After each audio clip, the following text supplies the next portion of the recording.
With all the drive of this ambitious age, the striving to climb up the ladder, the desire to want to be somebody instead of nobody, what does God expect of me? How am I to live in order to please Him? Am I supposed to just be a doormat to the people that don't want to serve God?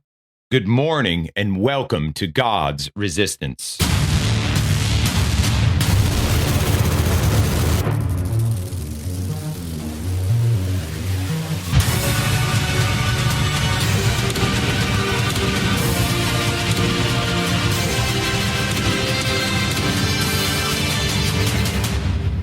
My name is Eric Samborski, and I want to thank you for tuning into God's Resistance, where we resist sin, self, the devil, and the world. You can hear us every Sunday at 9 a.m. on WITK 1550 AM and 94.7 FM. We're local. We're in the Wyoming Valley in the Wilkes-Barre area. We are trying to start small groups so that we can look at the Bible together, we can discuss what it says, and we can obey the Bible and be Bible Christians. We're trying to be disciples ourselves, and we want to make disciples of Christ. So you can reach us or find us on Facebook and Twitter at God's Resistance. That is GODSRESISTANCE. Make sure to like and follow us for video content, for teaching and preaching. You can find us on YouTube as well. Be sure to subscribe and turn on the bell to be notified of any new videos. Please also look for the God's Resistance podcast on your favorite podcast platform. And if you'd like to have a Bible study or to pray with someone or to talk with someone, please contact me at gods.resistance@gmail.com or give us a call at 570-362-7782. Also, please visit us at godsresistance.com. Right now, it's not everything that it's going to be because the webpage is being built behind the scenes, but just keep updated, and soon enough, the whole website will be up. Now, let's listen in on today's briefing.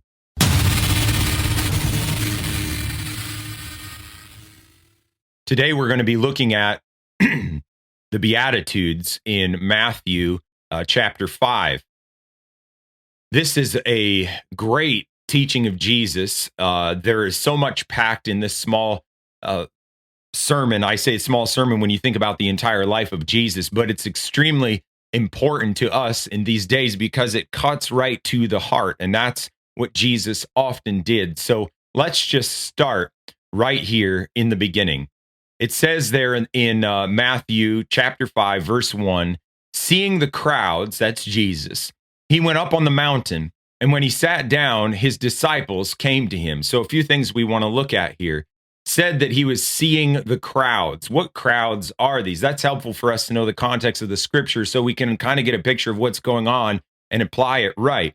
Well, if you go back in the last chapter or the last verse of chapter 4, it tells us that a bunch of cities that make up these crowds. It says, great crowds followed him from Galilee and the Decapolis, which is the 10 cities gathered together, and from Jerusalem and Judea, and from beyond the Jordan. Commentators tell us that those areas that were mentioned there are mostly Greek inhabitants. No doubt they would have had some knowledge of Jewish understanding just because of the Jews scattered throughout, but it seems at large it was Greek occupied, Greek inhabitants. So these are people that are pagan at large and kind of tolerating Judaism in some respect. But these people started to throng him wherever he went. It says that he went up on the mountain, and if we don't have the right idea of mountain, this wouldn't make any sense. It's really kind of a big hill, and this big hill was right in Capernaum. At the base of the hill was Capernaum, and there was a little plateau that people could sit on, and it's Jesus and his 12 disciples were kind of a little ways up on that hill, enough so that they were elevated, but not so much that the people down below couldn't hear. Now, it does make mention that his disciples came to him, and literally this means learners, people that were following him that wanted to hear him.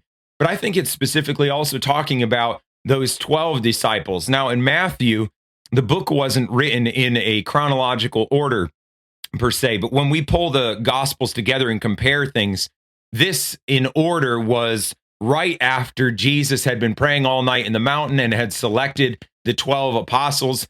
So it appears to be that when it says his disciples came to him, Jesus went up a little ways onto that mountain or hill. He sits down and his 12 disciples kind of sit around him in a semicircle, listening to him as he teaches. But what he's teaching to his disciples, all the crowds of people that are below can also hear. So that is the setting that we're looking at. In verse 2, it says, he opened his mouth and taught them, saying.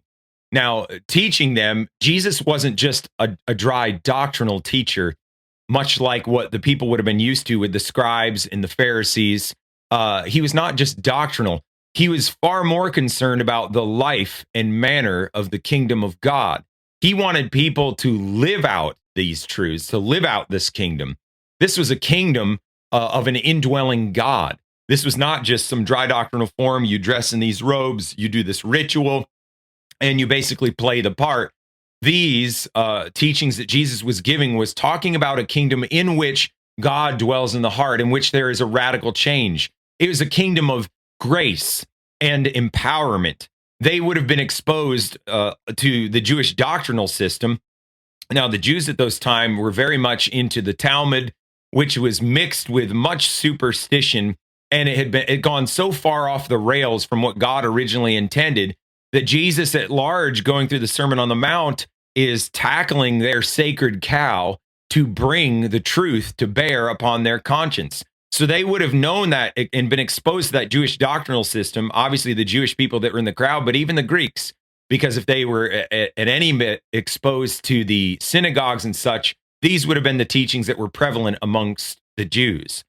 So those Jewish doctrinal systems, it would have been much more the emphasis of this outward working of us and kind of working our way up to God and establishing righteousness by works. However, when Jesus was speaking and teaching them, what he proposed or what he taught the people and talked just in very plain and common terms was a revolution of all the doctrinal and practical confusion that was surrounding what they thought was godliness. And that's where we enter into the Beatitudes really here in verse 3. Jesus said, "Blessed are the poor in spirit, for theirs is the kingdom of heaven." So God's kingdom, as we go through these Beatitudes, is opposite the world's kingdoms and the world's values.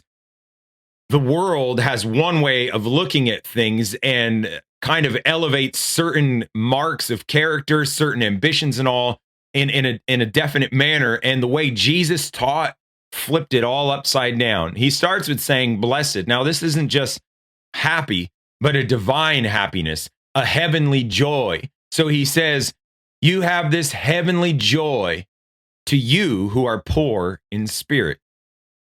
Oswald Chambers, who wrote the great devotional, Our Utmost for His Highest, he says this about being poor in spirit. We are the spiritual paupers or beggars. So he says, blessed are the spiritual paupers or beggars. This does not mean, though, that we have a false humility where we hate ourselves and where we pretend to be humble. We literally just realize that we are bankrupt, spiritually bankrupt. We're destitute of spiritual life in and of ourselves. So instead of saying, as is mentioned in Revelation 3:17 through 18, for you say, I am rich, I have prospered, and I need nothing, not realizing that you are wretched, pitiable, poor, blind, and naked. I counsel you to buy from me gold refined by fire, so that you may be rich, and white garments, so that you may clothe yourself, and the shame of your nakedness may not be seen, and salve to anoint your eyes, so that you may see. So people there in the Laodicean church, they thought that they were well off. They thought they were rich. They had need of nothing. So instead of having that idea or that frame of heart and mind, we're talking about somebody that realizes they're spiritually bankrupt. You realize an inward need that you can't supply, but God can supply. So he says to those people that realize their spiritual need and that bankruptcy of spirit inside of their own heart, there's one step between you and the kingdom of God. You're closer, though, you who are poor in spirit, you are closer than those that boast that they have it all together and have no need. I also want to bring up this point that the poor are not ashamed to beg. And oftentimes they receive because they're not ashamed to beg. And so we read, blessed are they that are poor in spirit. Why? For theirs is the kingdom of heaven. That means that it's a possession. It's a present possession. You can have it. It's yours. It's the kingdom of heaven. It's those that do not realize their need. They're laboring for this passing kingdom of this world. But you who are poverty stricken, who are destitute, you helpless soul, you have the kingdom so near and ready for your taking. You don't have to be the strong and ambitious. You who are poor in spirit, this kingdom is yours and it's right out there for your taking. Now, moving on, those that have, I would also bring out this point that those that have entered the kingdom, they continue to have that humility of being poor in spirit, and yet they're rich in God. So this can go both of the person that doesn't know the kingdom or that person that's entered the kingdom. The kingdom is literally theirs. Verse 4, blessed are those that mourn, for they shall be comforted. Again, that divine happiness and joy, blessed are those that mourn.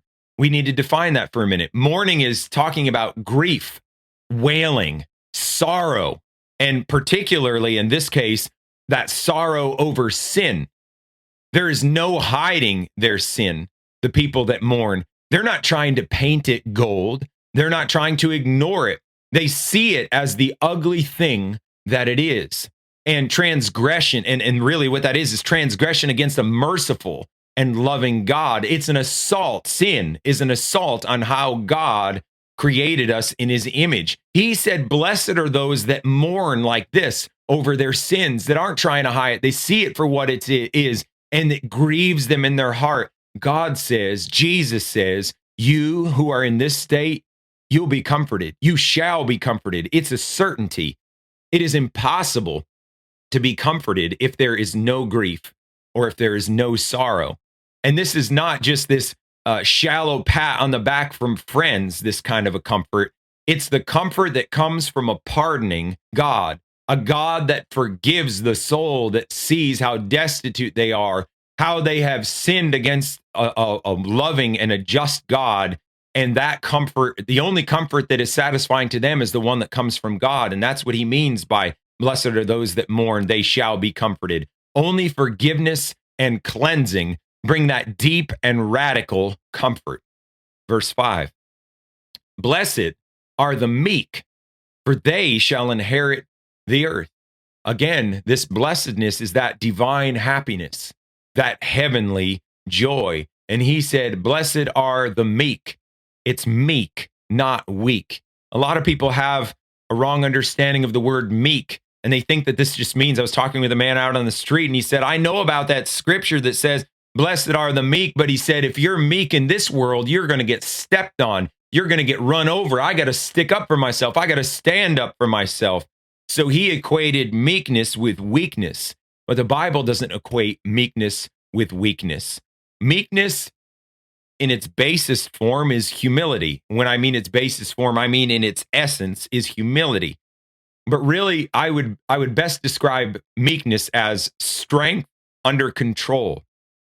And I think about this, you can think about a wild horse, a stallion. It's got a lot of power. It's got a lot of grit, and it just wants to run free and open.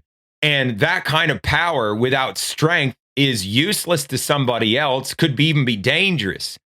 But if a person can go in and to capture a wild horse, then win that wild horse's confidence, and then be able to put the bit in the horse's mouth, they can then control this enormous amount of strength and channel it to the most useful ends and for the good and safety of anybody who's involved. Now you can take that stallion that's got that strength inside of it and use it for good purposes. And that's meekness. Meekness is not saying that we have to throw away our strengths. It's taking our strengths and laying them at God's feet and saying, God, you know how better to take care of this than even I do. You know how to direct me and use me for the most profitable ends. Because if you just let me loose, I'm liable to do damage with whatever strength that I may have. And so meekness is strength under control. It also carries the idea of mildness of disposition, gentleness of spirit. Think about it even in that same illustration with a horse that's been broken in. No longer are they just wild and out of control, but they now have a trust to their master. There's now this meekness inside of their souls and inside of their disposition. They have a gentleness about them.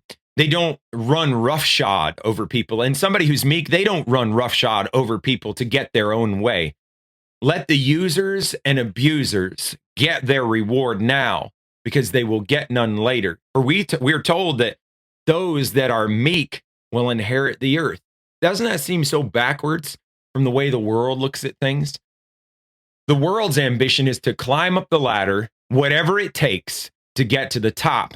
But God has the ability to raise someone up or to tear them down.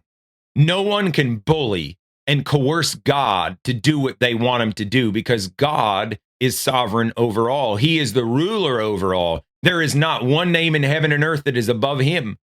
Jesus said to people in Matthew 19:28, "Truly I say to you, in the new world, when the Son of Man will sit on his glorious throne, you who have followed me will also sit on 12 thrones, judging the 12 tribes of Israel." So here he's telling his disciples, which were fishermen, tax collector, the lowest people of society, and he's telling them that in the new world, they're going to sit on thrones judging the 12 tribes of Israel, which I think illustrates that the meek shall inherit the earth. So you that wait upon God for judgment, and for those, the judgment to take place and judgment on situations of things that are going around you that are wrong, you that walk with him shall win at last. In case you've just tuned in, you are listening to God's Resistance, where we resist sin, self, the world, and the devil. You can hear us every Sunday at 9 a.m. on WITK 1550 AM and 94.7 FM. You can find us on Facebook and Twitter at God's Resistance. That is GODSRESISTANCE. You can also email us at gods.resistance@gmail.com or call us at 570-362-7782.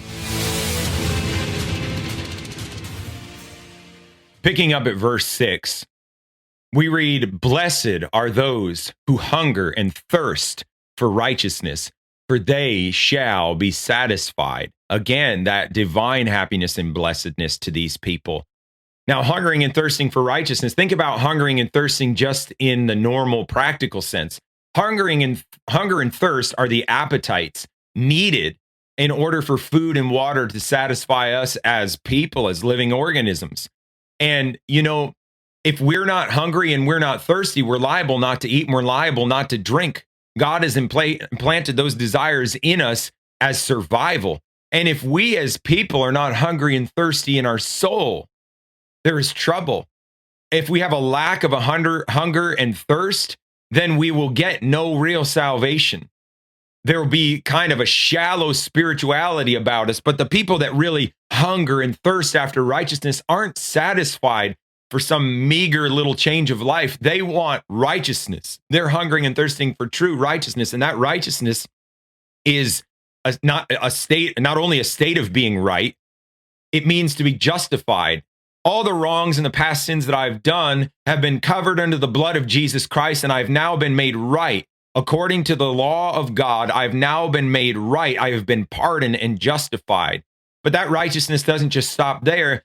That righteousness also brings up the character of holiness. So blessed are they that are hungering and thirsting after righteousness. They're going to be satisfied. They're going to be right before God, and they're going to have a holy character. You will be satisfied then with your desires if you're hungering and thirsting after righteousness. The problem is that not many truly want God's design, but the hungry and the thirsty, they're going to get it. They're going to get what God has intended, what God has purposed, God's design. The 7th verse, blessed are the merciful, for they shall receive mercy. Divine happiness, heavenly joy to the person that's merciful. And merciful here means really compassionate. Somebody who's a compassionate nature that doesn't just look at somebody and think they're filth and worthless, but they see the intrinsic worth in people. They don't treat people as they strictly deserve to be treated. They have the disposition or the mind that tries to walk in their shoes. And then the person who's merciful, they remember their imperfections and failings. You're not dealing with people as exacting to the letter, but rather you deal with people really with the heart of God. It's such a different disposition than the religious elite that were of those days, and still the people of these days that have the same attitude. You know, it's a stink in God's nostrils when people look down their noses at others and profess a high state of righteousness when God sees them as poor and blind and naked. God shows mercy to the merciful and indignation and judgment to the unmerciful. The ironic thing is that showing mercy originally comes from the heart of God anyways, but then he turns around and pours that mercy back into your lap. Now, I'm not just saying that people that are Christians, we know what's right and wrong, and we can say even what's right and wrong, but we don't have the attitude that thinks that we're better. We're grateful that God has made us better than who we used to be, but we also realize where we came from, and we see other people, and we want them to come up and out of the hole the same way God has done to us. Verse 8, blessed are the pure in heart, for they shall see God. Again, divine happiness, heavenly joy to those that are pure in heart, for they shall see God. Now, pure in heart, it brings up the idea of no hidden motives. The Pharisees, they seem to have this hidden motives. They said one thing with their mouth, and then they did another thing with their actions. Oftentimes, it says in other places where Jesus said, they want the highest seat in the house. They want to be recognized and praised. They prayed out on the street corner so people would see them pray. We get a glimpse of the man who is the Pharisee that kneels down inside of the temple, and then there's the publican or the tax collector there. The Pharisee, he says, I thank you that I'm not like other men. I fast twice a week. I give of all a tithe of all of my earnings, and I just so thank you I'm not wretched like these other worthless people. Then the publican and tax sinner says, he can't even lift his eyes up, and he says, be merciful to me, a sinner. He recognized who he was. And there, you know, with the Pharisees, they wanted to play the part, but they didn't have the reality. But the people that are pure in heart, they don't have a hidden motive. They're not trying to act a certain way in order to manipulate a situation and get what they want. They have no hidden agenda. The pure in heart also speaks about the quality of our affections, the quality of your affections. The pure in heart, they have a holy heart and a holy life. They look for righteousness. They live righteousness. They love righteousness. They are comprised of goodness, and they love goodness. They don't love that murky darkness, you know, trying to look good on the outside, but trying to get away with evil and wrong if you don't get caught. They love goodness. There's divine love inside of their heart, and they're freed from that carnal mind, which is at enmity or hostile towards God, that shakes the rebel fist in God's face. That's something that chafes inside of our spirit when God gives us a command. We are freed from that carnal mind. The quality of the affections are different in the heart of those that are made pure in heart. And he says the pure in heart are blessed because, and not because, but also because they're pure in heart, they see God. People that are not pure in heart have a very wrong perception and conception of who God is. The true character of God is murky to these people. The Bible says in Psalm 18:25 and 26, with the merciful, speaking about God, with the merciful God, you show yourself merciful. With the blameless man, you show yourself blameless. With the purified, you show yourself pure. And with the crooked, you make yourself seem torturous. Oftentimes, we interpret the actions of other people really from what we know of our own hearts, and we don't like to admit that. But we see somebody else and we say, see, they're doing that for this wrong reason. They're just trying to get ahead. And if we stop for a moment and think about ourselves, the reason we think that way is because that's in our own heart. but we may not really know the motive of the other person's heart. And so that's what it says here. The pure in heart, they'll see God for real as he really is. Verse 9, blessed are the peacemakers, for they shall be called the sons of God. Again, divine happiness, heavenly joy to the peacemakers. There's very few of these in our present society. There are so many of those that cause division and war and strife. And it's comparatively easy to tear things down than it is to build things up. Peacemakers are the builders of God's kingdom. Peacemakers are those that resemble their heavenly Father.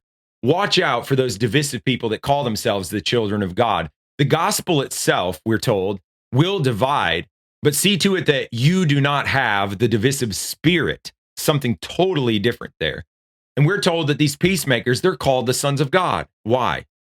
Could it be that the peacemaker attitude is God's very disposition? We're told that God sent Christ to reconcile a lost and rebellious world back to himself. God is the author of peace. Jesus is the Prince of Peace. Jesus said, my peace I give unto you in a world of turmoil. So blessed are the peacemakers. They'll be called the children of God. Blessed are those who are persecuted for righteousness' sake, for theirs is the kingdom of heaven. Again, that same blessedness. Persecuted for righteousness' sake, we need to define what persecute means. In any way, whatever, to harass, trouble, or to molest someone. So if you're being harassed and molested by people because you are living righteously or doing righteously, this is pleasing in the sight of God. Why? Well, it logically makes sense that if people harass and molest you for being provoking, hard, or nasty, or you're insulting, obviously people are going to have a problem with you and cause you grief. However, if you refuse to have that kind of an attitude and do those things and you're still persecuted, then there's a principle of godliness within you that cannot be bought or sold. So you're sold out to righteousness in the gospel no matter the consequences. There are many that are persecuted for stupidity's sake and for a spirit that's totally contrary to God. But we're told that those that are persecuted for righteousness' sake, theirs is the kingdom of heaven. It shows that you're living for another world and will take abuse in this world because you seek greater things hereafter. Verse 11, blessed are you when others revile you and persecute you and utter all kinds of evil against you falsely on my account. Again, the same blessedness, but it's very similar to the thoughts of verse 10 above. However, this one is you're persecuted more because of your personal attachment to Jesus. Verse 12 says, rejoice and be glad, for your reward is great in heaven, for so they persecuted the prophets who were before you. So the prophets of old and the apostles faced this kind of treatment. You are to rejoice because you're in good company. The ones that have gone before you have faced this same thing, and they're in heaven already and have had great reward because of their faithfulness, and you're amongst their number. God haters and persecuting God's people since the beginning. And if they did it to the Son of God, then you will have no different treatment, but you will have a great reward. It is interesting that Jesus said, if it was done to you falsely on his account. Some would claim this verse who are walking in error, such as Jehovah's Witnesses and Mormons. However, you only get the reward if it's on account of Christ, as he has revealed in the Bible, simply and rightly interpreted and not twisted to fit a special cultic understanding.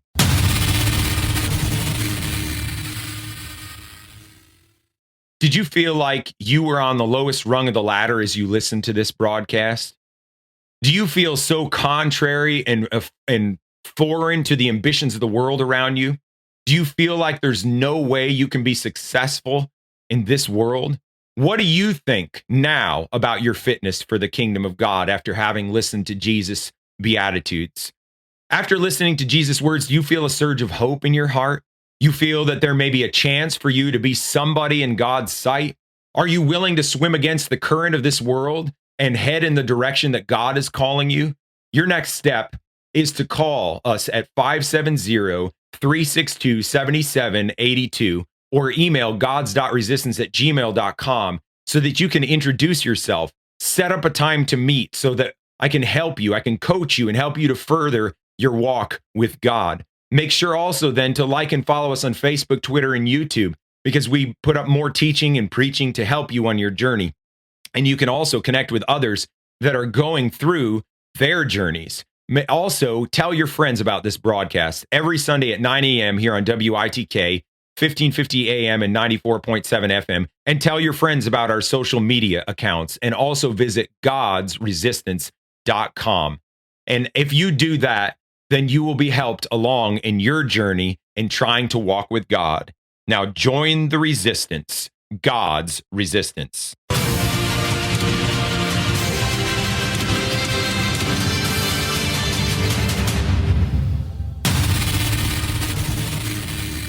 A special thank you to Spectacular Sound Productions for giving permission for the use of the song Heroes and Monsters, which was edited and used in part on this production. The permission was granted under Attribution Share Alike 4.0 International Creative Commons license. That license may be found at https://creativecommons.org/licenses/by-sa/4.0/legal code.